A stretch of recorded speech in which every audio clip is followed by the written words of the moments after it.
subscribe and press the bell icon. Search Science Class. Hello friend, welcome to search science class. आज मैं आप लोगों के लिए एक ऐसी वीडियो लेके आया हूँ जनरली जिसकी बहुत ज़्यादा ज़रूरत थी बच्चों को। कुछ ऐसे भी स्टूडेंट्स हैं हमारे जो क्या है कि 10th क्लास पास्ड हैं, और बहुत सारे बच्चे ऐसे हैं जो 10th क्लास के बाद 11th क्लास या 12th क्लास पास्ड हैं और वो किसी ना किसी एंट्रेंस की तैयारी में लगे हुए हैं। जनरली जेई हो गया, ठीक है, आईआईटी जेई हो गया, नीट हो गया, या फिर 10th के बाद लोग 11th में जाते हैं उसके लिए एंट्रेंस देते हैं। तो जनरली इन एंट्रेंस की तैयारी में लोग लगे हुए हैं। तो आज मैं उनके लिए ये वीडियो लेके आया हूँ कि किस तरह से वो अपने एंट्रेंस की तैयारी को, प्रिपरेशन को बहुत अच्छे तरीके से कंप्लीट कर सकते हैं। जनरली अगर मैं बात करूँ तो फॉर एग्जांपल किसी एंट्रेंस की तैयारी करने के लिए आप चलो ठीक है पढ़ाई में लग जाते हो, लेकिन एग्जैक्टली आपको ये नहीं पता होता कि पढ़ाई में लगने के बाद हमें किस डायरेक्शन में पढ़ाई करना होता है।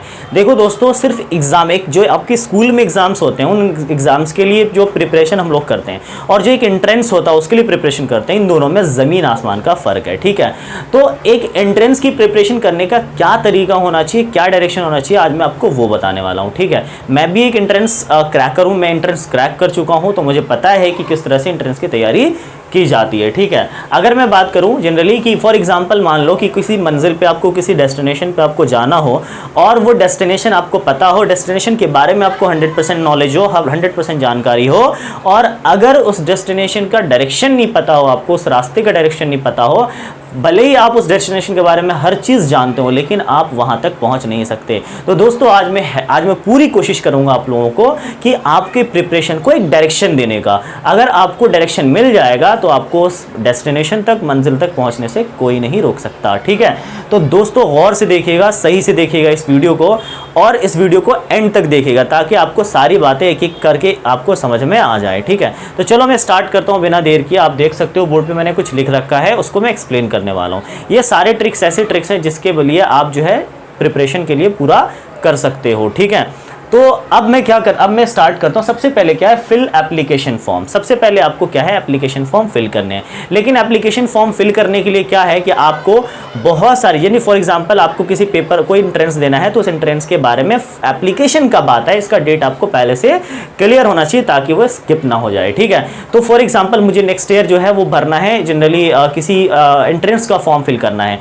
फॉर एग्जाम्पल आपको एमयू जेएनयू का करना है, तो आपको पता रखना पड़ेगा कि एमयू जेएनयू का फॉर्म कब आता है। ठीक है, उसके बाद मैं बात करूं कि सिलेबस की, तो उसके बाद एप्लीकेशन फॉर्म जब आप फिल कर लेते हो तो आप उसके बाद क्या है, आप उससे पहले भी और उसके बाद भी, सिलेबस जो है वो दोनों कैटेगरी में आ जाता है। सिलेबस इससे पहले भी आता है और उसके बाद भी, क्योंकि सिलेबस एक ऐसी चीज़ है जिसके बारे में आपको पहले से पता हो तो बहुत अच्छी बात है। ठीक है, जैसे फॉर एग्जांपल मैं कोई एग्जाम दे रहा हूँ, जैसे फॉर एग्जांपल 11th क्लास का मैं कोई एंट्रेंस दे रहा हूँ 11th क्लास में एडमिशन के लिए, तो फिजिक्स, केमिस्ट्री, बायोलॉजी, ठीक है, और मैथमेटिक्स, ये 4 सब्जेक्ट्स होते हैं मेन। लोग सोचेंगे नहीं भाई मैं तो पीसीएम लेने वाला हूँ 11th क्लास में, तो लोग क्या करेंगे, फिजिक्स, केमिस्ट्री और मैथमेटिक्स की प्रिपरेशन कर लेते हैं, बायोलॉजी को भूल जाते हैं। ऐसा नहीं है दोस्तों, किसी भी यूनिवर्सिटी में, most of the universities, match universities में फिजिक्स, केमिस्ट्री, बायोलॉजी और मैथमेटिक्स, ये चारों सब्जेक्ट्स पूछे जाते हैं, और प्लस में एक और एक्स्ट्रा सब्जेक्ट पूछा जाता है, वो है जीएस या फिर जीके। ठीक है, तो हम नेक्स्ट बात करें, इसलिए सिलेबस को जनरली जानना, सिलेबस को जनरली सही से देखना, सिलेबस को पता करना, सिलेबस के बारे में नॉलेज रखना, ये बहुत ज़्यादा ज़रूरी होता है। नेक्स्ट हमारा marks wise distribution. Mark wise distribution का मतलब ये है कि हम किस तरह से सिलेबस जो हमने कैटेगराइज किया है उसमें कौन सा पोर्शन कितने मार्क्स का आता है, ये जानना आपके लिए बहुत ज़्यादा ज़रूरी है।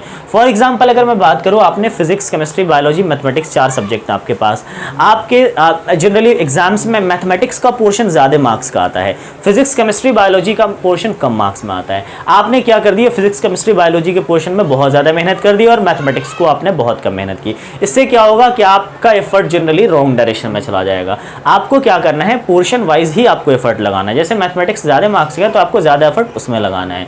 यहाँ पर एक चीज़ और जनरली मैं ऐड करना चाहूँगा कि आप ये भी आपको देखना है कि आपका कौन सा वाला पोर्शन ज़्यादा वीक है, आपको उस पर मतलब ज़्यादा मेहनत करने की ज़रूरत होती है। वैसे अगर मैं बात करूँ तो मार्क्स वाइज डिस्ट्रीब्यूशन सबसे ज़्यादा बेस्ट होता है, जो ज़्यादा मार्क्स के आप उसको करो, तो क्योंकि अगर वो जनरली अच्छे से तैयार कर लोगे मार्क्स वाइज डिस्ट्रीब्यूशन करके, तो क्या होगा, स्कोर करने के लिए बहुत ज़्यादा ईजी हो जाएगा, स्कोर आप बहुत ज़्यादा कर सकते हो अपने एग्जाम्स में।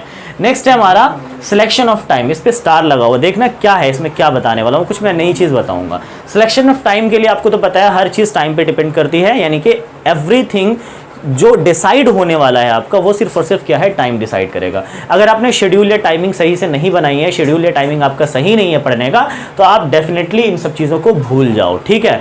क्योंकि टाइम ही आपको मैनेज करना है, शेड्यूल बनाना है आपको पढ़ाई करने का। हर काम आपके साथ अब भी लगा हुआ है, लेकिन क्या उसके साथ साथ आपको पढ़ाई भी करनी होती है, और वो भी टाइम के साथ। ऐसा नहीं होता कि आप एक दिन बहुत ज़्यादा 10 घंटे पढ़ लो और एक दिन आप 1 घंटे भी नहीं पढ़ो, ऐसा नहीं कर सकते। अगर आप ऐसे करोगे तो जनरली क्या होगा, उससे आपके अंदर जनरली एक इंटरेस्ट क्या होगा वो निकल सकता है, ठीक है, एंट्रेंस को लेकर के। तो आपका टाइम बहुत ज़्यादा मैनेज होना चाहिए, टाइम शेड्यूल मैनेज होना चाहिए, ठीक है।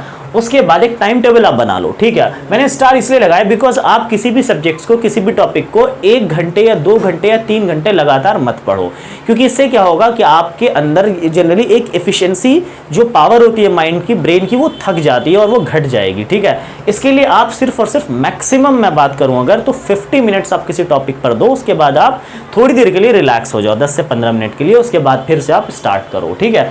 तो ये था हमारा सिलेक्शन ऑफ टाइम, ठीक है, बहुत ज़्यादा इंपॉर्टेंस रखता है ये इस चीज़ में। दूसरा नेक्स्ट है हमारा मोटिवेट योरसेल्फ। सिंपल बात है कि मोटिवेट करना अपने आप को बहुत ज़्यादा ज़रूरी है। फॉर एग्जांपल चलो देखो, आप किसी चीज़ की तैयारी कर रहे हो, किसी भी एंट्रेंस की तैयारी कर रहे हो, आप क्या होगा, पढ़ते पढ़ते 10 से 12 दिन, 1 महीने, 2 महीने के बाद आपके अंदर एक अनसर्टेनिटी आ जाएगी, एक वो कि यार पता नहीं होगा या नहीं होगा, होगा या नहीं होगा, क्योंकि इंसान जनरली ये हमारी फितरत है, ये हमारा नेचर है कि हमारे माइंड में सबसे पहले एक नेगेटिव चीज़ आती है कि हमें सब पता है कि ठीक है हम अच्छे से तैयारी करेंगे, मेहनत करेंगे, हमारा हो जाएगा, लेकिन फिर भी एक दिमाग में आता है कि पता नहीं होगा या नहीं होगा, ठीक है। एक अनसर्टेनिटी आ जाएगी, कॉन्फिडेंस आपका लूज होता चला जाएगा जैसे जैसे आप पढ़ते चले जाओगे, टाइम स्पेंड होता चला जाएगा। तो उसके लिए क्या करना, आपको 2-2 मिनट की, 3-3 मिनट की आप क्या करना, मोटिवेशनल वीडियोस देख लो, मोटिवेशनल बुक्स पढ़ लो, जिससे आपके अंदर एक कॉन्फिडेंस पैदा होगा, एक सर्टेनिटी माइंड में आएगी, जिससे आपके लिए बहुत ज़्यादा हेल्पफुल होगा उसको पढ़ना, ठीक है। अगर मैं बात करूं नेक्स्ट हमारा असेसमेंट ऑफ प्रीवियस नॉलेज, यानी असेसमेंट करना। आपको प्रीवियस नॉलेज का असेसमेंट का मतलब ये है दोस्तों कि जो आपने पढ़ा है 10 से 15 दिन में, आधे घंटे में, 1 घंटे में, उसका असेसमेंट करना है। असेसमेंट किस तरह से करना है कि जैसे फॉर एग्जांपल आपने फिजिक्स पढ़ा, केमिस्ट्री पढ़ा, जो भी चीज़ पढ़ा है आपने, उसका असेसमेंट आप कर सकते हो। किस तरह से कर सकते हो कि आप एक 10 से 15 क्वेश्चन, 50 क्वेश्चन आप डेली के हिसाब से, कम 30 क्वेश्चन या 15 क्वेश्चन तो आप डेली के हिसाब से लगाओ ही, क्योंकि इससे क्या होगा दोस्तों, आपका कॉन्फिडेंस तो पैदा होगा ही होगा, आपका असेसमेंट हो जाएगा, आपका टेस्ट हो जाएगा, ठीक है। इससे आपको जनरली बहुत सारे अपने अंदर जो डिमेरिट्स होते हैं, अपने अंदर जो कमी होती है, वो जनरली निकल जाएगी आपके पढ़ाई से, मेहनत से, ठीक है। तो असेसमेंट करना बहुत ज़्यादा ज़रूरी है कि आप जो भी टॉपिक, मैं तो कहता हूं कि अगर हर टॉपिक के बाद एक बार आप असेसमेंट करो। जैसे फॉर एग्जांपल आपने फिजिक्स में कोई टॉपिक पढ़ा, फिजिक्स में मान लो आपने ग्रेविटेशन पढ़ा, या आपने फिजिक्स में मोशन पढ़ा है, या फिजिक्स में आपने इलेक्ट्रिसिटी पढ़ा है, तो उससे रिलेटेड आप फटाफट क्या करो, 10 से 15 मिनट का क्या करो, आप एक जनरली गैप ले लो और उस गैप में आप अपना असेसमेंट करो कि आपने क्या पढ़ा है, क्योंकि असेसमेंट आपको क्या बनाता है, स्ट्रॉन्ग बनाता है, ठीक है। अब मैं बात करूँ अगर नेक्स्ट है तो 7th नंबर पे बैकईयर क्वेश्चंस पेपर। दोस्तों इस पे भी स्टार है, स्टार इसलिए बिकॉज ये आपको ये बैकईयर क्वेश्चन, एक्चुअली मैं इसको स्टार्टिंग में लिखने वाला था लेकिन मैं इसको लास्ट में लिखा है, इसके लिए भी कोई रीजन है। बैकईयर क्वेश्चंस दोस्तों इसलिए क्योंकि जब आप ये सारे काम कर लोगे तो आपका कुछ पोर्शन, फॉर एग्जांपल आपने पढ़ाई स्टार्ट कर दी, एंट्रेंस प्रिपरेशन स्टार्ट कर दिया है, तो 10 से 15 दिन के बाद क्या होगा, आप कुछ पोर्शंस पढ़ चुके होगे, 10 से 15% आप अपने सिलेबस को पढ़ चुके होगे। जब उसको पढ़ने के बाद बैकईयर क्वेश्चंस जब लगाओगे, बैकईयर क्वेश्चंस मिनिमम आपको 5 साल का होना चाहिए, मैक्सिमम 10 साल, मिनिमम 5 साल। अगर बैकईयर क्वेश्चंस आप करते हो तो उससे क्या होगा, आपके जनरली जो आपने सिलेबस पढ़ा है, जो आपके अंदर नॉलेज है, वो और ज़्यादा जनरली स्ट्रांग बनेगा और बिल्डअप होगा वो बहुत ज़्यादा। और सबसे बड़ी चीज़, सबसे मेन चीज़, इसलिए मैंने स्टार लगाया है कि आप जिस चीज़ की प्रिपरेशन कर रहे हो, आप अगर उसके बैकईयर क्वेश्चंस लगा लेते हो तो आपको ये पता चल जाता है कि वहाँ क्वेश्चंस किस टाइप के आने वाले हैं और किस लेवल के आने वाले हैं। दूसरा फायदा दोस्तों इसका ये होने वाला है आपको बैकईयर क्वेश्चंस का, कि बहुत सारे क्वेश्चंस दोस्तों ऐसे होते हैं जो उस एग्जाम में रिपीट होने वाले होते हैं। तो 5 से 10 साल के कम से कम समझ लो आप 10 से 15 क्वेश्चंस ऐसे होते हैं, 10 से 15 क्वेश्चंस जो रिपीट हो जाते हैं दोस्तों। तो अगर आप ये करके रखते हो पहले से, तो आपके लिए क्या है, एक बूस्टअप का काम करेगा ये। फॉर एग्जांपल आपने 70% तैयारी करके रखी है, तो जनरली बैकईयर क्वेश्चंस की वजह से आपके 75 या 80% स्कोर कर सकते हो आप, ठीक है। बैकईयर क्वेश्चंस के दो जनरली बहुत बड़े एडवांटेज थे और बहुत से एडवांटेज होते हैं इसके। नेक्स्ट दोस्तों हमारा मोस्ट इंपॉर्टेंट वो है रिवीजन। जब आप अपने सिलेबस को पूरा कर लेते हो या आधा कर लेते हो, 50% लगा कि आप कर ले रहे हो, आप क्या करो, उसका एक पूरा एक बड़ा सा रिवीजन करो। फॉर एग्जांपल आपने 50% किसी चीज़ का, फॉर एग्जांपल आपने फिजिक्स आपने आधी कंप्लीट कर ली सिलेबस, आप क्या करो कि उसको दोबारा से एक बार रिवीजन करो। रिवीजन के लिए आप अलग से टाइम शेड्यूल स्टार्ट करो। ये नहीं कि आपने जो टाइम शेड्यूल पहले से बना रखा है फिजिक्स के लिए आप उसी में रिवीजन किए जा रहे हो। दोस्तों ये क्या होगा, इससे आप जनरली स्टॉप कर जाओगे, आपका सिलेबस स्टॉप हो जाएगा, क्योंकि सिलेबस भी स्टॉप नहीं होना चाहिए, राइट। तो उसको क्या करना है, आपको एक अलग से टाइम बनाना है, चाहे वो टाइम कम ही क्यों ना हो, 15-20 मिनट, 25 मिनट, 30 मिनट क्यों ना हो, लेकिन अलग से टाइम बना करके आपको क्या करना है, उसका रिवीजन करना है।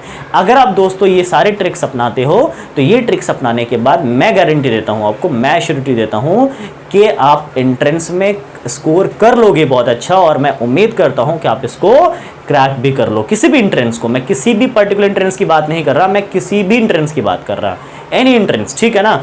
एग्जाम्स जो रिलेटेड होते हैं, ठीक है, एजुकेशन से रिलेटेड, वो आप क्या जनरली क्रैक कर सकते हो।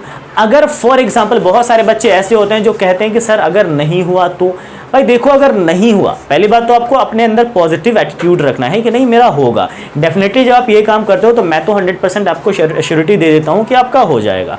अगर बाई चांस आपके माइंड में, मेरी तरफ से नहीं आपकी तरफ से, अगर आपको लगता है कि मेरा नहीं होगा, तो भी दोस्तों आपका बहुत बड़ा फ़ायदा है। पता है क्या फ़ायदा है? सबसे बड़ा फ़ायदा दोस्तों आपका ये है कि आप, सिंपल बात है, आप अगर 10th के बाद 11th के एंट्रेंस की तैयारी कर रहे थे और आपका नहीं हुआ, तो 11th में आपने जो प्रिपरेशन करी है, वो आपका जो नॉलेज है दोस्तों, वो कभी ख़त्म नहीं होता, वो आपका अप्लाई होगा, वो आप यूज़ कर सकते हो अपनी 11th क्लास के नॉलेज में, जो कि आपको 11th क्लास को समझने के लिए या समझाने के लिए बहुत ज़्यादा हेल्पफुल होने वाला है, और आप 11th क्लास को अपने 10th क्लास से ज़्यादा बेटर कर सकते हो। तो जनरली पहला फायदा तो ये होगा दोस्तों। दूसरा फायदा क्या होने वाला है इसमें दूसरा फायदा ये होने वाला दोस्तों कि अगर आप इन फ्यूचर अगर कोई प्रिपरेशन कर रहे हो, किसी भी एग्जाम्स की तैयारी करते हो आप, तो दोस्तों ये जो नॉलेज है आपका, ये बहुत ज़्यादा हेल्पफुल होने वाला है। मतलब कुल मिला के बात ये है कि अगर आप आज नहीं एंट्रेंस क्रैक कर पा रहे हो, तो अपने लाइफ में एक एंट्रेंस तो आप ज़रूर क्रैक करोगे, ये मेरी गारंटी है। क्लियर है चीज़? तो दोस्तों ये थे सारे ट्रिक्स। अगर आपको मेरी वीडियो अच्छी लगी हो तो जनरली लाइक, कमेंट, शेयर करना, ठीक है। और अगर और भी कुछ आपको इस तरह के वीडियोस चाहिए तो आप प्लीज़ मुझे कमेंट बॉक्स में कमेंट कर सकते हो। अगले वीडियो में, नेक्स्ट जो वीडियो 2-3 दिन में आने वाला है, उसमें मैं आपको ये बताऊंगा यूनिवर्सिटी वाइज, जैसे फॉर एग्जांपल आप एएमयू की प्रिपरेशन कर रहे हो, जामिया की कर रहे हो, तो आपको सिलेबस क्या रखना है, उस सिलेबस को किस तरह से पढ़ाई करनी है, वो मैं आपको बताऊंगा अगली वीडियो में। जब तक के लिए आप इंतज़ार कीजिए, कुछ ही दिनों में, 2 से 3 दिन में मैं वीडियो लाने वाला हूँ। आप लाइक, शेयर, कमेंट करें। अगर आप नए हो तो चैनल को फटाफट सब्सक्राइब कर लो और बेल आइकन प्रेस कर लो, क्योंकि साइंस का जो दौर है, साइंस की जो जनरली ड्यूरेशन है, वो तो चलती रहेगी। साइंस का तूफान है, वो चलता रहेगा। Thank you so much, thanks for watching my video, thanks a lot.